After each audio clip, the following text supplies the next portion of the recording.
Okay, everybody, sorry about the short lunch break, but we would like to dedicate as much time as possible to the next phase for our workshop.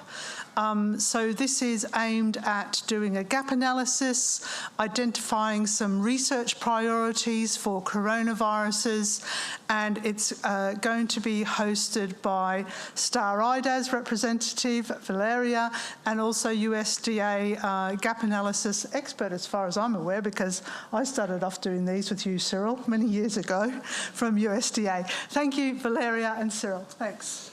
Thank you so much. So the word was pronounced workshop, and so I'm afraid it is work. It really is work.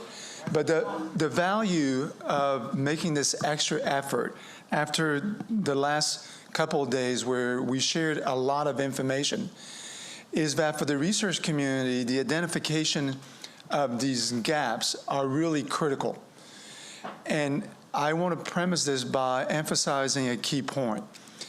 During the identification of these gaps that we're going to identify this afternoon, those gaps are actually going to be vetted by the experts, you in this room.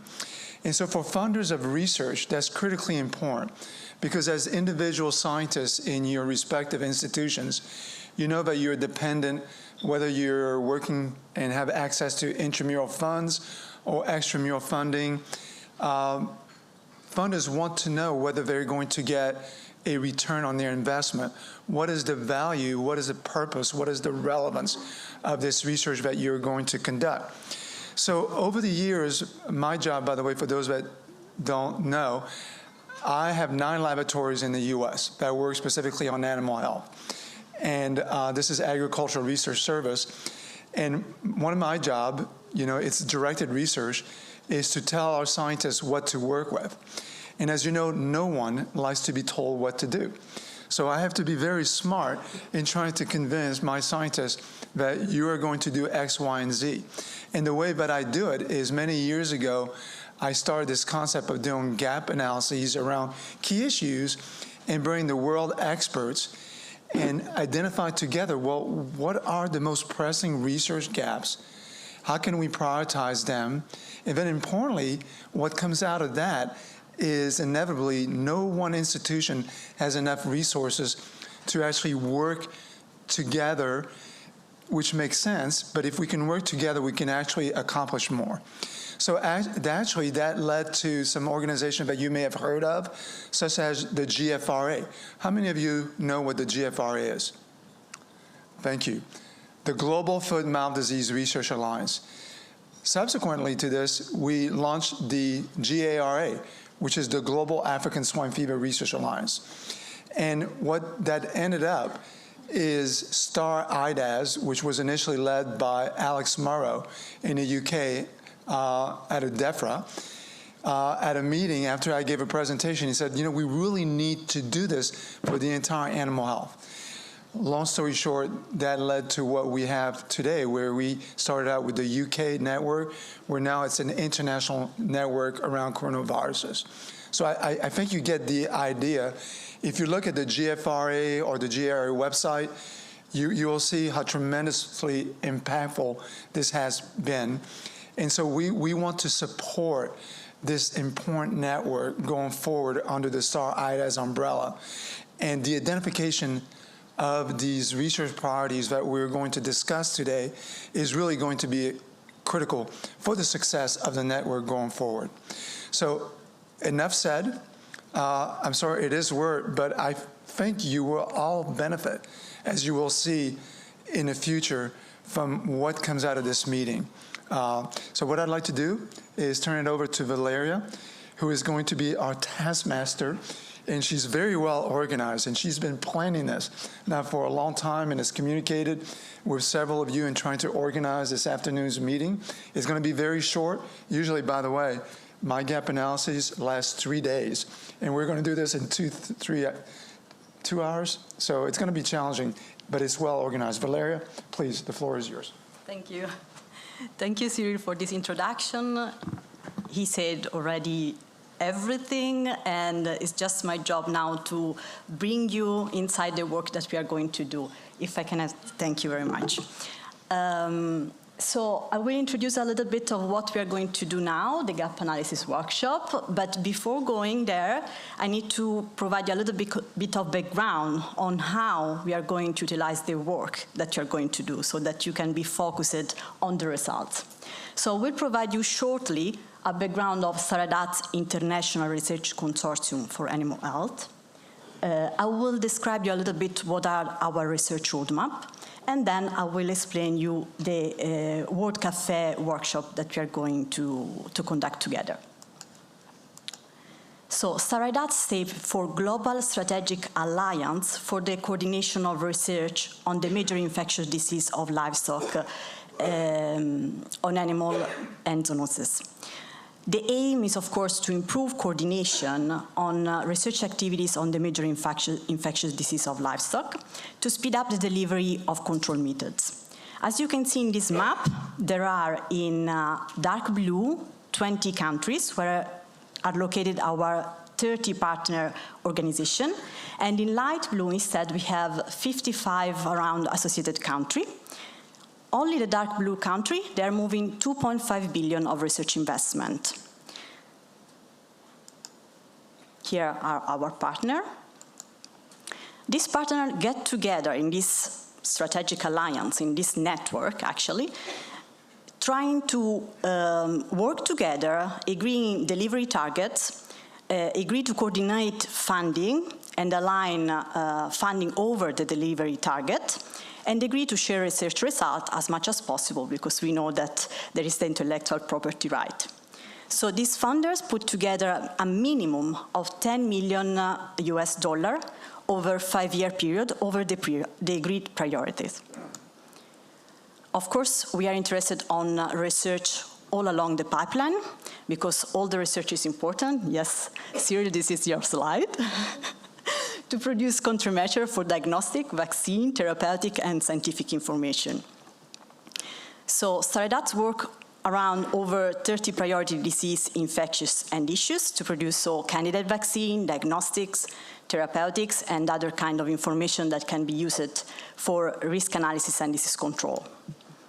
This is a little bit how we work. So we have 4 regional networks. And the partner, they sit in the executive committee, and we have Cyril here from one partner of the executive committee. An executive committee is the decisional body of course, the network. They are supported by a scientific committee, and we have here also the chair of the scientific committee, which is Wim. And then the Secretariat is supporting the executive committee, the regional networks, the scientific committee, and also the different working group. And I am working in the Secretariat, of course, together with other colleagues, and I'm working for the World Organization for Animal Health. And among the different working groups that you see here, you can see the coronavirus is one. And you can see, of course, the UK International Coronavirus Network is there well highlighted, because we are starting to do this work together, starting identifying research gaps to produce research roadmap. And I will explain you a little bit more about this. Okay, how the priorities are identified. We start with an horizon scanning. Once the priorities are identified, we establish working group, or we work with alliances when they are already available. We identify then research gaps through workshop, which is exactly what we are going to do in the next minutes. When we have these research gaps, we will utilize them to produce research roadmaps, and I will talk about it a little bit later. Usually we produce research roadmaps with other workshops, but we will utilize your results. And then we will start mapping ongoing research through landscape scanning, utilizing database, but also all the information that the executive committee will provide us regarding the different projects that they are producing. And then all this information will go back to the executive committee, and they can open a new call for project. And as Cyril was explaining you, the executive committee is made of funders for animal health research. So this is an example a little bit of what result we will achieve. So we will do today a gap analysis. So this is an example of what we did with animal influenza. We will produce then a report. This report will be utilized then in another workshop to produce a research roadmap. And then we will produce also executive summaries that, as I said, will go then to the executive committee after, of course, the validation of the scientific committee. Let me explain you a little bit what are research roadmaps. You can find them on our website. They are interactive tools that show the significant steps that have to be taken and problems that have to be solved based, of course, on the gap identified by the working group.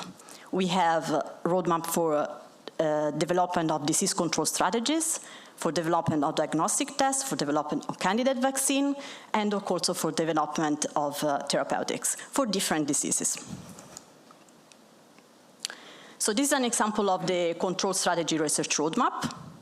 As you can see on the right side, you will have what we wish to achieve, so the control strategies, and going toward the left side, all the different steps that are needed.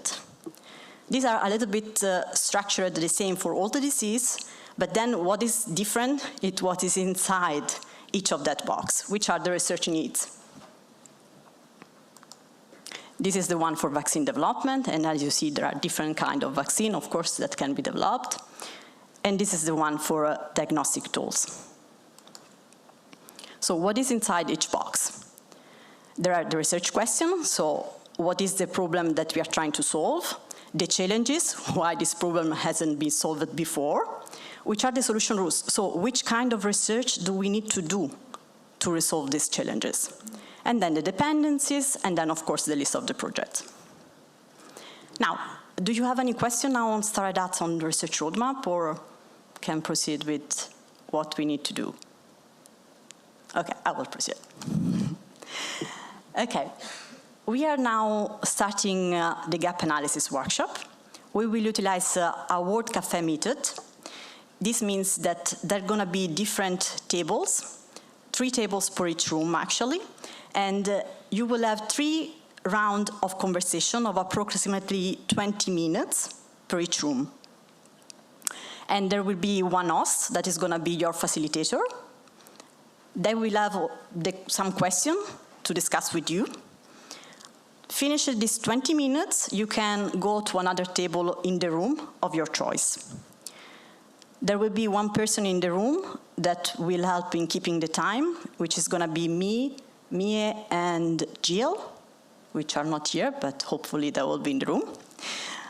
And you will find also the different leader. I will give you the name later. So we are going to move in room lecture 1, room lecture 2, and room lecture 3, respectively for diagnostic and surveillance, vaccine and therapeutics, and epidemiology and control. As you enter in the room, you will find some chocolate. Choose one. And depending on the chocolate that you choose, you go to that table. There is a kind of etiquette for each workshop, any workshop, let's say, which is, of course, first of all, to be respectful of your colleagues, but I'm sure I do not have to tell you, because these days, the previous days, this and the one before, you showed that you are more than respectful. So focus on what matters, and I'm also sure about this, because you are leaders in your sector, so for sure you will focus on what matters, and in this case, we are focusing on identifying research gaps. And then listen also the most weird idea, because we know that innovation comes from weird idea, and it's important to discuss in the table with other colleagues so that you can link idea together, and in the case, the idea can get even better. And most of all, please have fun, because it's going to be fun to talk with the colleague on the other side of the world, and it's not something that we can do, you can do, and we can do every day.